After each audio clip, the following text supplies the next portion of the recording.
아내가 저에게 굉장히 많이 화를 냈습니다. 콜드플레이 내한 공연을 예매하려고 준비를 하라고 했는데 제가 아부다비로 신청을 해버려서 예매를 하지 못했습니다. 내년도 공무원 실손보험을 정하는데 아내를 포함시켜 신청했습니다. 아내도 따로 신청하는 게 원칙인데 말입니다.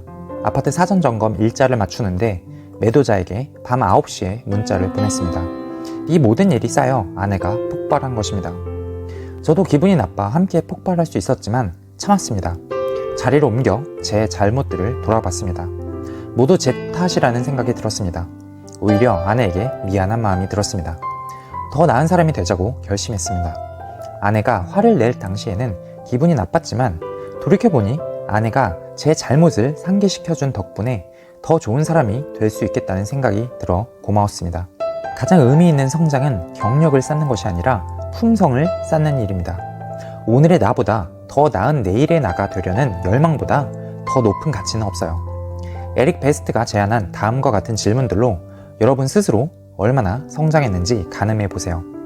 오늘 더 나은 내가 되었나? 오늘 누군가를 더 나은 사람으로 만들었나? 오늘은 애덤 그랜트의 히든 포텐셜에서 3가지 인사이트를 전해드리겠습니다. 첫째, 품성을 쌓는 가장 좋은 방법. 둘째, 나보다 남을 구원하자. 셋째, 나는 어떤 길을 개척할 것인가 입니다. 3가지를 말씀드리기 전에 여러분께 부탁드립니다. 좋아요와 구독을 눌러주세요. 왜냐하면 여러분의 구독과 좋아요는 제게 큰 힘이 되기 때문입니다. 더 좋은 영상으로 보답드리겠습니다. 지금 바로 부탁드릴게요.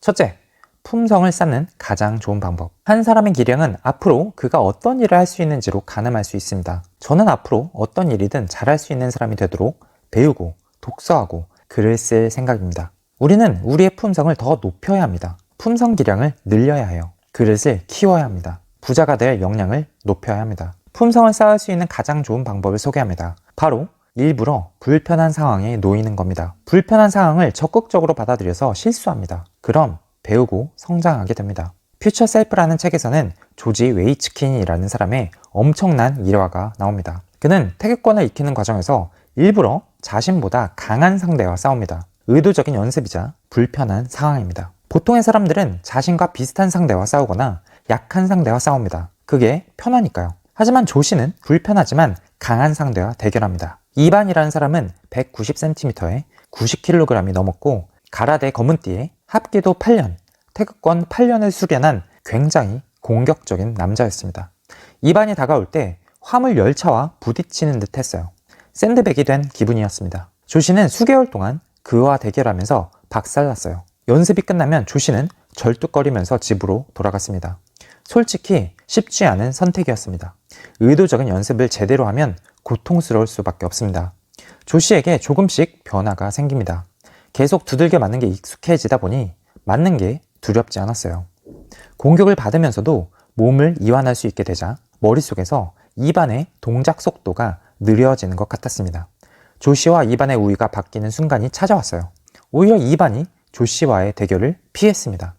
관장님이 둘의 대결을 다시 주선했어요.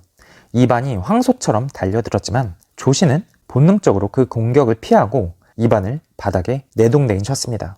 이반은 발에 문제가 생겼다며 기권했고 그 이후에 다시는 조시와 대결하지 않았습니다. 결국 조시는 태극권과 주짓수에서 월드 챔피언이 되었습니다. 여러분은 어떤 일로 일부러 불편한 상황에 놓일 생각이신가요? 둘째, 나보다 남을 구원하자. 저는 저번 영상에 공짜 사주를 봐드리겠다고 말씀드렸습니다. 일부러 불편한 상황을 만든 겁니다. 저는 사주 명리학을 공부하고 있는데요. 이 실력을 더 쌓기 위해서 공짜로 사주를 봐드리겠다고 한 겁니다. 하루에 한 명씩 사주를 봐드린다면 사람들의 고민을 분석하면서 글을 쓸 수 있습니다. 창의적 생각을 하면서 제가 가진 역량을 여기에 쏟을 수 있습니다. 완벽한 준비는 없습니다. 바로 발사하고 조준하는 방법이 더 현명해요. 공짜 사주 영상도 그냥 무턱대고 시작했습니다. 어느 날 눈을 떴더니 문득 준비된 느낌이 드는 날은 오지 않습니다. 눈 질끈 감고 무턱대고 시작하면 준비가 됩니다. 사실 공짜 사주를 하려고 마음먹은 것은 고명환님의 나는 어떻게 삶의 해답을 찾는가 라는 책을 읽고 나서였습니다. 나를 구하는 유일한 길은 남을 구하려고 애쓰는 것이라고 했습니다. 저는 어떻게 남을 위해서 일할 수 있을까 고민해 보았습니다.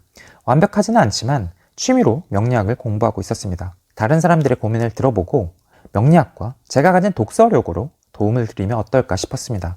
앞으로도 꾸준히 제가 가진 역량을 나눠드리고 싶습니다. 나보다 남을 먼저 생각하고 다른 사람을 구원하다 보면 언젠가는 저에게 도움이 되는 일로 다가올 것이라 믿습니다. 먼저 나눠주는 일을 시작하려고 합니다. 여러분도 남을 구원할 수 있는 일을 먼저 시작해 보시기 바랍니다. 셋째, 나는 어떤 길을 개척할 것인가? 얼마 전 아는 선생님께서 기쁜 소식을 알려주셨습니다. 선생님은 브런치로 꾸준히 글을 써오셨는데요. 해외 출판사에서 먼저 연락이 와서 출간 제의를 했다고 합니다. 이 소식에 함께하고 있는 모임에서 모두가 축하 인사를 건넸습니다. 선생님께서는 다른 이들이 따라올 수 있도록 새로운 길을 보여주셨습니다. 저는 바로 이런 생각이 들었습니다. 나는 과연 무엇으로 다른 이들이 따라올 수 있게 할 수 있을까? 어떤 길을 만들어낼 수 있을까? 어떤 길을 개척해서 다른 사람들에게 귀감이 될 수 있을까? 박지성, 기성용, 손흥민은 영국 프리미어 리그에서 활약하면서 대한민국 축구의 위상을 높였습니다. 그래서 후배들이 유럽 축구에 도전할 수 있도록 길을 틔워주었습니다.